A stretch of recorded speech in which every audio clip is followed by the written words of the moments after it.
update on our efforts to protect the integrity of our very important 2020 election.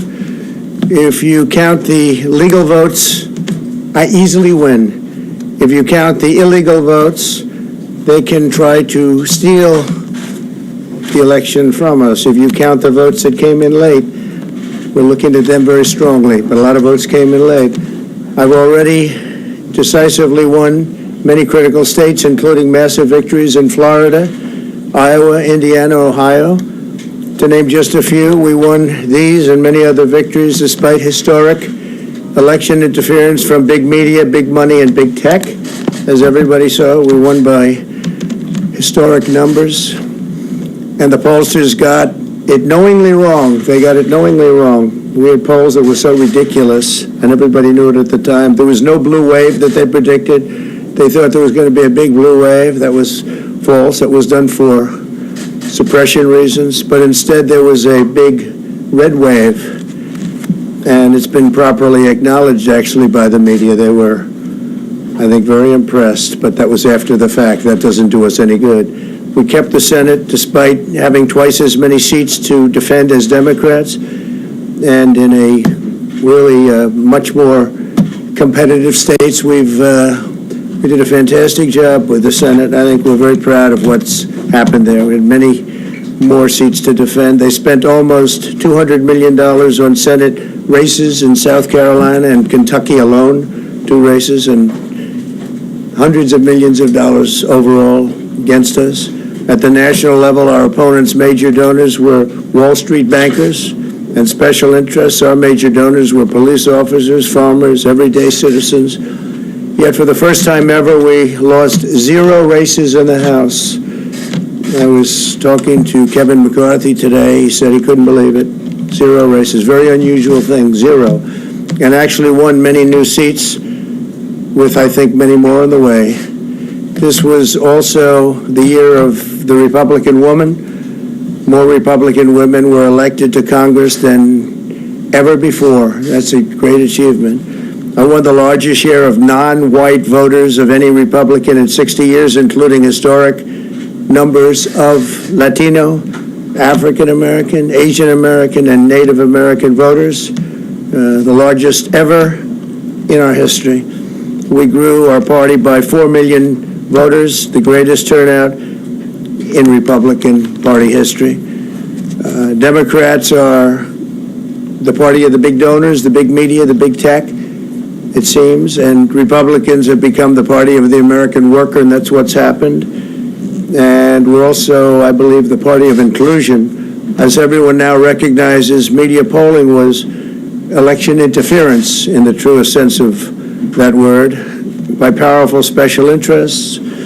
These really phony polls, I have to call them phony polls, fake polls, were designed to keep our voters at home, create the illusion of momentum for Mr. Biden, and diminish Republicans' ability to raise funds.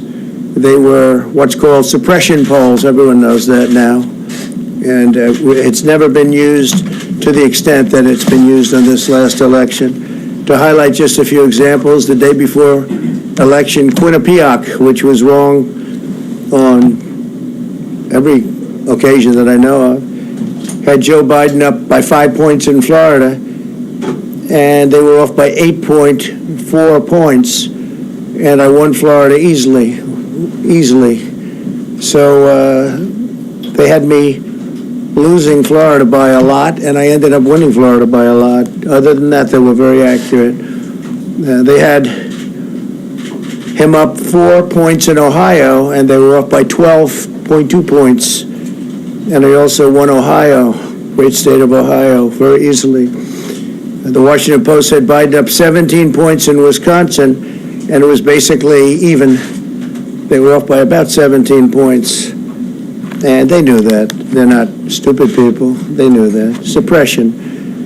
There are now only a few states yet to be decided in the presidential race. The voting apparatus of those states are run in all cases by Democrats. We were winning in all the key locations by a lot, actually, and then our numbers started miraculously getting whittled away in secret, and they wouldn't allow legally permissible observers. We went to court in a couple of instances, and we were able to get the observers put in, and when the observers got there, they wanted them 60, 70 feet away, 80 feet, 100 feet away, or outside the building to observe people inside the building. And we won a case, a big case, and we have others happening. There are lots of litigation, even beyond our litigation. There's tremendous amount of litigation generally because of how unfair this process was, and I predicted that. I've been talking about mail-in voting for a long time. It's really destroyed our system. It's a corrupt system, and it makes people corrupt even if they aren't by nature, but they become corrupt. It's too easy. They want to find out how many votes they need, and then they seem to be able to find them. They wait, and then they find them. And you see that on election night. We were ahead in vote in North Carolina by a lot, tremendous number of votes. And we're still ahead by a lot, but not as many, because they're finding ballots all of a sudden. Oh, we have some mail-in ballots. It's amazing how those mail-in ballots are so one-sided, too. I know that it's supposed to be to the advantage of the Democrats, but in all cases, they're so one-sided. We were up by nearly 700,000 votes in Pennsylvania. I won Pennsylvania by a lot, and that gets whittled down to, I think they said now we're up by 90,000 votes, and they'll keep coming and coming and coming. They find them all over, and they don't want us to have any observers, although we won a court case. The judge said you have to have observers. Likewise in Georgia, and they're appealing. Actually, they're appealing. We won a case that we want people to watch, and we want observers, and they're actually appealing, which is sort of interesting. I wonder why they'd appeal, that all we want to do is have people watch as they do the vote tabulations. Likewise in Georgia, I won by a lot, with a lead of over getting close to 300,000 votes on election night in Georgia, and by the way, got whittled down, and now it's getting to be to a point where I'll go from winning by a lot to perhaps being even down a little bit. In Georgia, a pipe burst in a faraway location, totally unrelated to the location of what was happening, and they stopped counting for 4 hours, and a lot of things happened. The election apparatus in Georgia is run by Democrats. We also had margins of 300,000 in Michigan. We're way up in Michigan, won the state. And in Wisconsin, we did likewise fantastically well. And that got whittled down. In every case, they got whittled down. Today, we're on track to win Arizona. We only need to carry, I guess, 55% of the remaining vote, 55% margins, and that's a margin that we've significantly exceeded, so we'll see what happens with that, but we're on track to do okay in Arizona.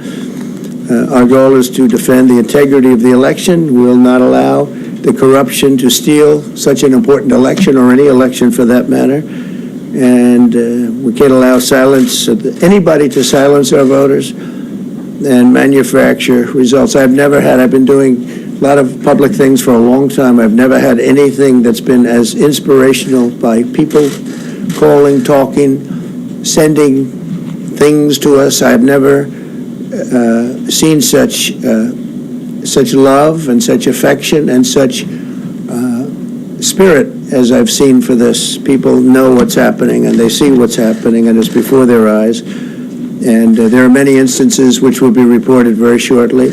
There's tremendous litigation going on, and this is a case where they're trying to steal an election. They're trying to rig an election, and we can't let that happen. Detroit and Philadelphia, known as two of the most corrupt political places anywhere in our country, easily cannot be responsible for engineering the outcome of a presidential race, a very important presidential race. In Pennsylvania, Democrats have gone to the state Supreme Court to try and ban our election observers, and very strongly.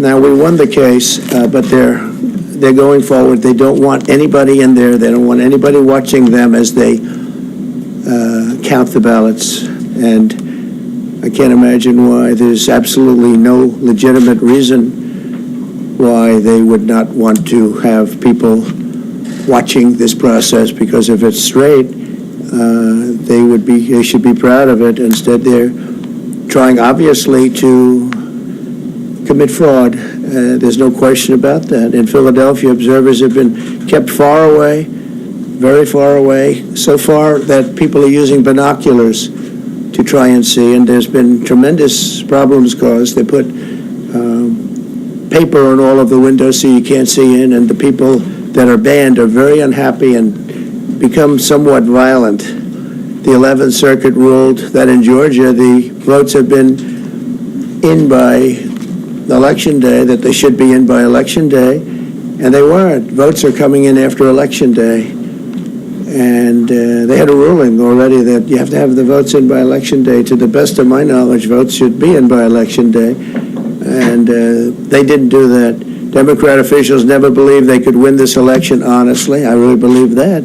That's why they did the mail-in ballots, where there's tremendous corruption and fraud going on. That's why they mailed out tens of millions of unsolicited ballots without any verification measures whatsoever. And I've told everybody that these things would happen because I've seen it happen. I watched a lot of different elections before they decided to go with this big, massive election with tens of millions of ballots going out to everybody, in many cases totally unsolicited. This was unprecedented in American history. This was by design, despite years of claiming to care about the election security. They refused to include any requirement to verify signatures, identities, or even determine whether they're eligible or ineligible to vote. People are walking in there. They have no idea. They're just taking numbers. They're writing down things, the workers, and doing a lot of bad things. And we have a lot of information coming and litigation that you'll see that will shake even you people up. And you've seen it all. The officials overseeing the counting in Pennsylvania and other key states are all part of a corrupt Democrat machine that you've written about, and for a long time you've been writing about the corrupt Democrat machine.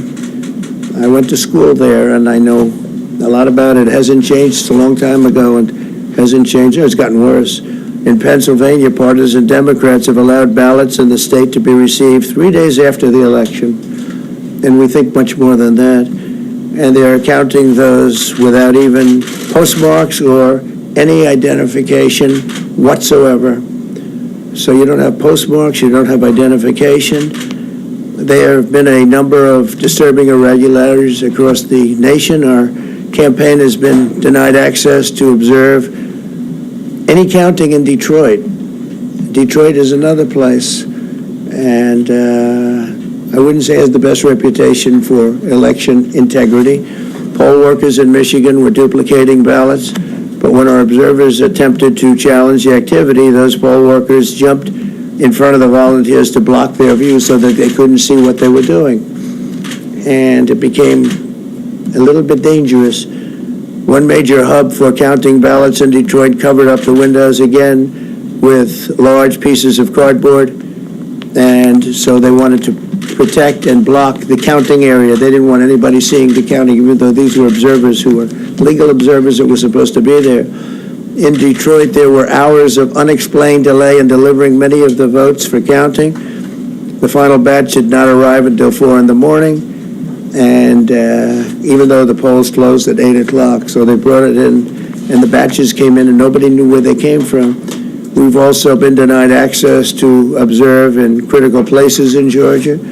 In multiple swing states, counting was halted for hours and hours on election night, with results withheld from major Democrat-run locations only to appear later. And they certainly appeared, and they all had the name Biden on them, or just about all. I think almost all. They all had the name Biden on them, which is a little strange. I challenge Joe and every Democrat to clarify that they only want legal votes, because they talk about votes, and I think they should use the word legal votes. We want every legal vote counted, and I want every legal vote counted. We want openness and transparency, no secret count rooms, no mystery ballots, no illegal votes being cast after Election Day. You have Election Day, and the laws are very strong on that. You have an Election Day, and they don't want votes cast after Election Day, and they want the process to be an honest one. It's so important. We want an honest election. We want an honest count. And we want honest people working back there because it's a very important job. So that's the way this country is going to win. That's the way the United States will win. And we think we will win the election very easily. We think there's going to be a lot of litigation because we have so much evidence, so much proof, and it's going to end up perhaps at the highest court in the land. We'll see. But we think there'll be a lot of litigation because we can't have an election stolen like this. And I tell you, I have been talking about this for many months with all of you, and I've said very strongly that mail-in ballots are going to end up being a disaster. Small elections were a disaster. Small, very easy-to-handle elections were disastrous. This is a large-scale version, and it's getting worse and worse every day. We're hearing stories that are horror stories, absolute horror stories, and we can't let that happen to the United States of America. It's not a question of who wins, Republican, Democrat, Joe, myself. We can't let that happen to our country. We can't be disgraced by having something like this happen. So it will be hopefully cleared up, maybe soon, I hope soon, but it'll probably go through a process, a legal process, and as you know, I've claimed certain states, and he's claiming states, and we can both claim the states, but ultimately I have a feeling judges are going to have to rule. But there's been a lot of shenanigans, and we can't stand for that in our country. Thank you very much. The outcome of the election, sir, if you lose. Mr. President. Are you being a sore loser? Why is the president undercutting this process? Bailey, are you here as press secretary or Trump advisor?